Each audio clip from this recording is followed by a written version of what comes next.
make adjustments at halftime. To a rolling left with the grain, and down he goes.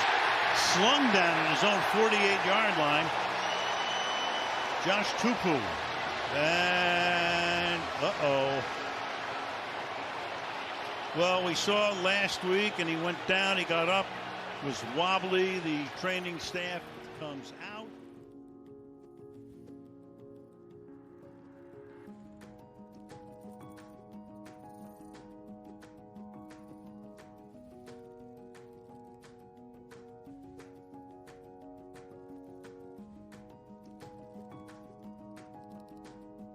I want to make a segue here onto the recent article you've written with The Athletic, where you talked about the NFL concussion protocol, and more importantly, how they treat their athletes. So going to my original point in all this, do you think that in lieu of what happened to as well as the way the Jack Eichel situation was handled, how much has the pandemic influenced these leaders to make decisions that show moral courage as opposed to some cowardice? Because how many more years, Dan, can we talk about concussion protocol with the NFL before realizing that it really is a farce with regards to how the league treats its players, isn't it?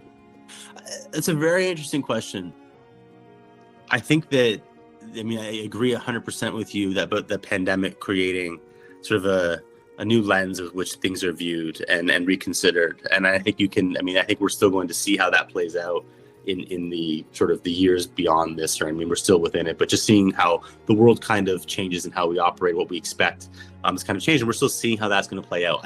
However, I think when it comes to professional sports, and what I explored in that article, we're looking at agreements in which a player gets great benefit out of playing the game, and the team gets great benefit out of utilizing that person's ability to win or to put fans in the seats and to make money. So there's a commodity and individual kind of transaction here, and I think that that's something that's fundamental to that exchange. And I don't know that we're going to be in a place where we see real movement there, because that fundamental underlying reality will still exist, and that a player represents a huge investment for a team. They are on a collective bargaining agreement level not going to relinquish the right to have control, for example, over how Jack Eichel gets surgery on his herniated disc in his neck,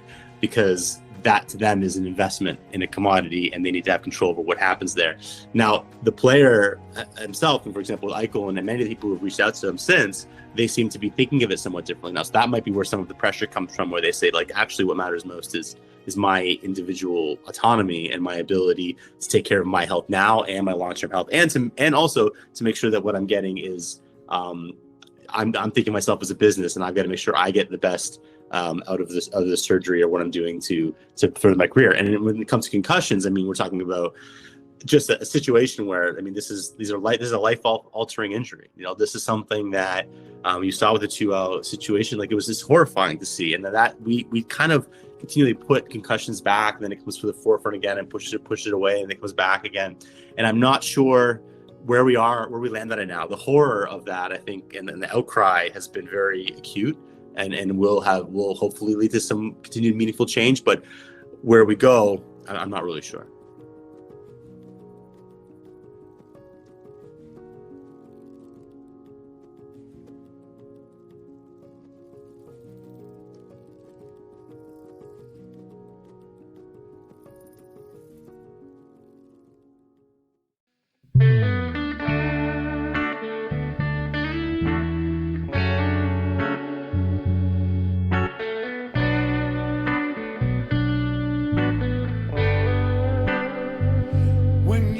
Got nothing left to give from a day of chasing dreams. Said